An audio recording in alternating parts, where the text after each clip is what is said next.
Welcome to Hall Research booth at InfoComm 19 in Orlando.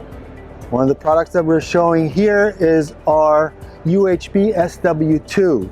UHB-SW2 is a HDBaseT 2.0 product that can extend video and USB over a single Cat6 cable from a sender to a receiver and also carry power. This is the sender. The sender is a 2-gang Decora style wall plate. It gives you HDMI and VGA inputs.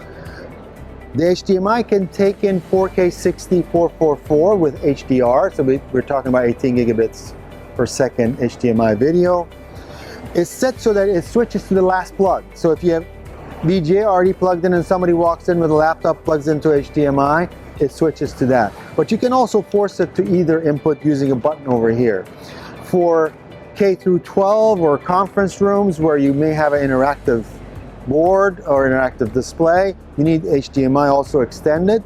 USB. So this also extends USB. There's a USB port on here. Single Cat5 to a receiver, pulls out the video and the USB, and you can do things like this.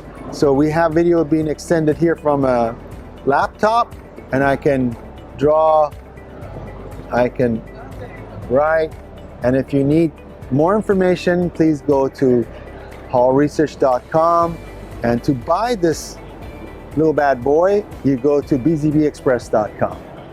Thank you. So I can learn how to